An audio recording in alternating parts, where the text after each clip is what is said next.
Hey everybody, Norm from Tesla here, and I'm joined by Patrick from Tech Thing, and we are here in the Venetian at Las Vegas at the CES. I can't call it the CES. That's right, it's just CES, but CES as we know it mostly in those giant halls. What happens in these suites though is a lot of interesting audio equipment. So over the years, a lot of the high-end audio teams came together, and they started at like the Alexis Park, this very small hotel. Now they have like 2 or 3 floors here in the Venetian, and they have private suites that are relatively, I mean, invariably if you're testing open back headphones, somebody across the aisle decides to demonstrate their 600 watt per channel Thunder Pants amp. But every couple of years I get to crawl around here and pretend I belong, and I find something amazing. What's really, really cool are these speakers right here, which are the newest bookshelf speakers from ELAC. They are phenomenal. You could not stop talking about that, I'm honest. Right. And Patrick, when you get excited about speakers, I want to listen. So it gets really irritating for everyone around me. So a couple years ago, I came here, I heard the AudioQuest Dragonfly for the first time. Fantastic DAC. They just did a new version, the black, for like $99, ridiculous price. And I heard Kef's LS50s. Kef's LS50s have haunted me ever since because they're a bookshelf speaker, a very nice, beautiful, like piano style finish. They sound phenomenal. And I'm like, well, maybe it's me. And I talked to friends of mine. They're all like, they sound really good. And then you go to buy them, and they're like $2,200 a pair. Like $2,800 a pair, depending on where you're shopping for them, which is like great. I know that because my wife's been like, we'd really I'd like better speakers in the living room, and I'm like, yes. And I know the speakers I can't afford them, so I crawl into this room here. I sneak into the room down here because it sounds phenomenal from the hallway, and I see these speakers and I'm listening, and it's this gorgeous. I don't know, it's classical, everything's balanced, everything's spatial, beautiful highs, really nice work at the low end. And then Mr. Jones throws on a dead mouse track, and all of a sudden, my hair's what hair I have is getting blown back, and I'm way on the other side of the room, and I'm like, are you using You weren't even in the hot seat. Yeah, I wasn't even in the hot seat, the sweet spot, right? And all I can think is like, oh, are you using a subwoofer? And he goes, no. And I'm like, wow.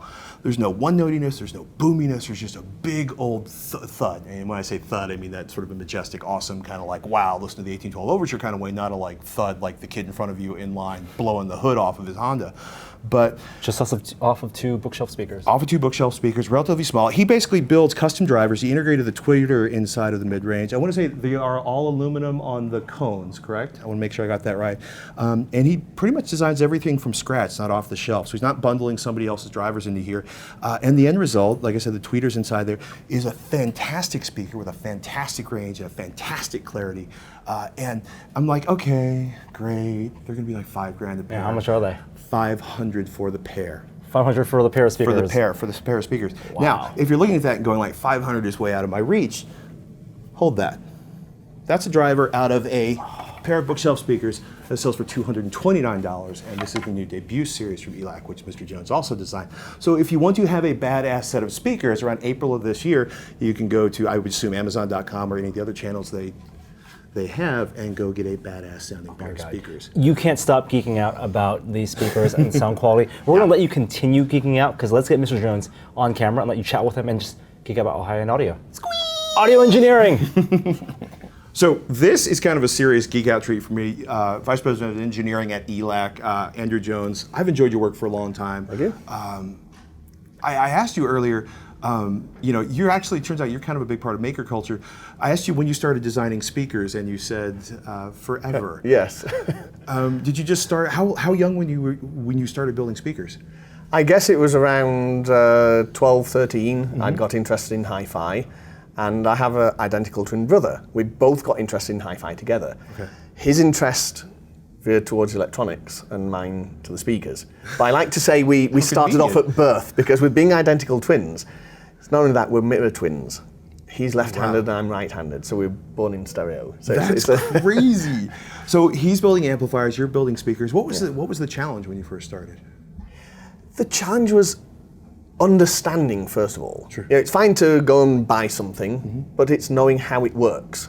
So when you're young, you start taking things apart, realize you don't know how to put them back together again. Right. So you're going to have to learn that process. So all through school, I studied maths, physics, chemistry. I went to university to do physics with acoustics, because I knew that's what I was going to need for speakers. And then I did a few years research in both speaker techniques, but also anti-noise. You know, all the modern day noise cancelling headphones. I was working on big speakers on ships to cancel the noise from the engines, that kind of thing. But my real interest was hi-fi. So I joined KEF. KEF was, at the time in England, the speaker university. And my mentor, Laurie Fincham, was the technical director there. I learned everything, and we got to know everybody in the industry that was important and new things. So you could just ask questions of anybody. I'm stuck on this, what do you think? Peter Walker from Quad. He'd just give me a call. Andrew, I was thinking about what you said the other day, and lay out a beautifully simple explanation. So it was a wonderful training that set me up for everything I've done since then. So at this point, were you starting to design tweeters and mid-range and woofers? I mean, how do you go from sort of like physics to physically designing drivers that are functioning in the real world? Well, KEF always built their own drivers. So I started off in research there, developing measurement techniques, and that stood me for everything I've done since then, because yes, you listen to speakers, but you've got to tie it into how they measure. And if you don't measure accurately, you're not going to make that connection. So that was my first part of my life at KEF. But then I ended up being chief engineer. I was in product development. And since KEF have always built their own drivers, I learnt, along with the engineers and the factory, if I needed to build a new driver, I'd just walk into the factory and pull some cones off the line or have a new profile tooled up, and so I learned how to do that there. And then it just turned out that every company I joined after that, when I left KEF, I joined Infinity here in the States, and then I joined Pioneer, and then I started up the TAD division for home audio, and always with the capability in-house of designing and building drive units. So I learned a lot that way. And even with ELAC now, ELAC builds all their own drivers in Germany.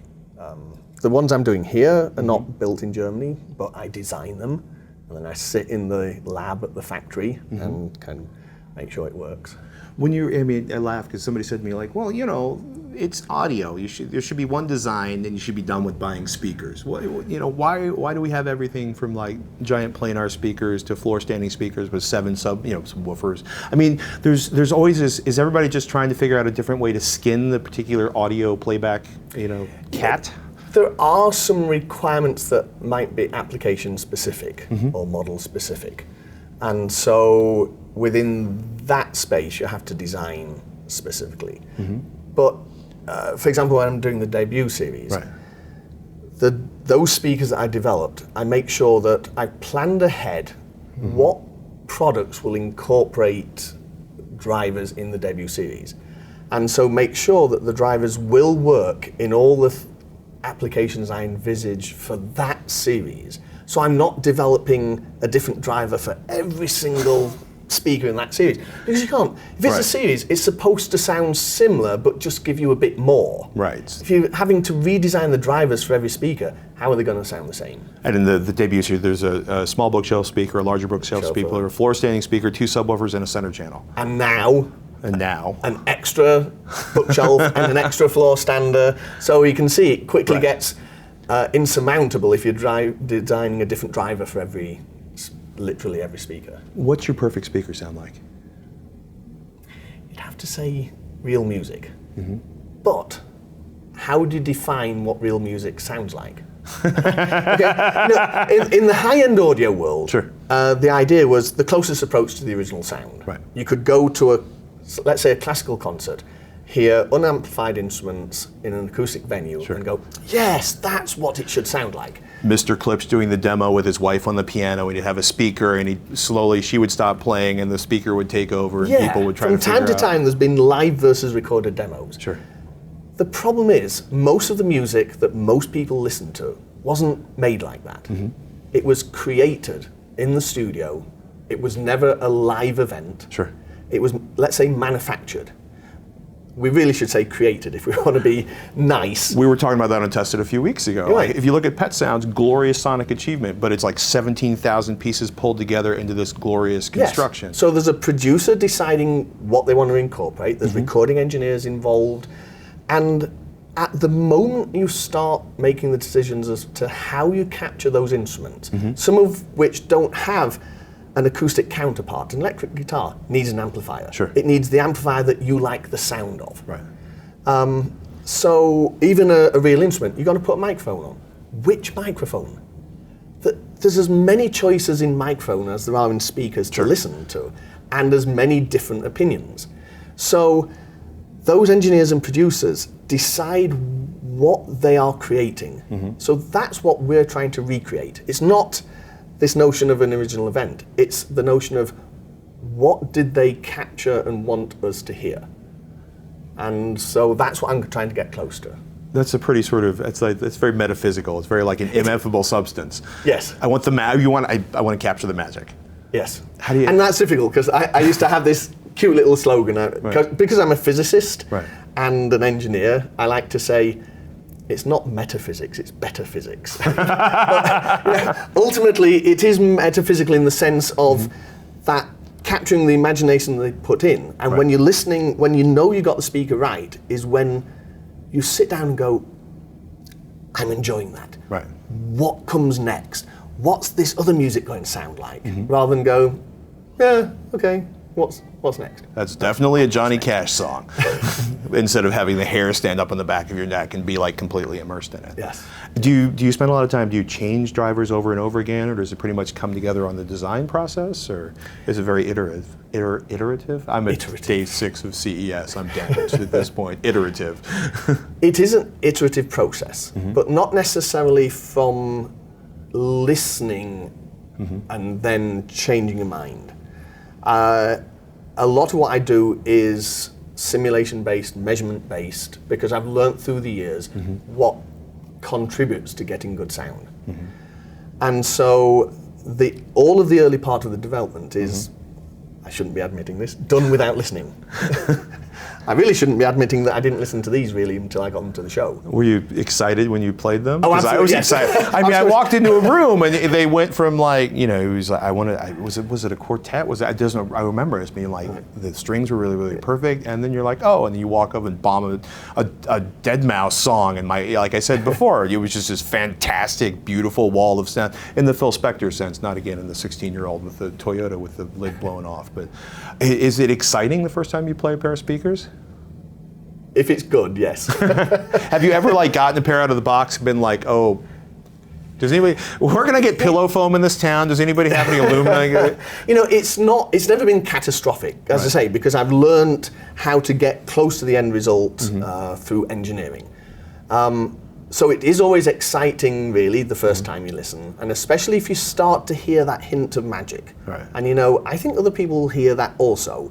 And even if I am bringing a prototype to the show, it has to be at a stage where I'm proud of what it's doing and know that I can make it even better.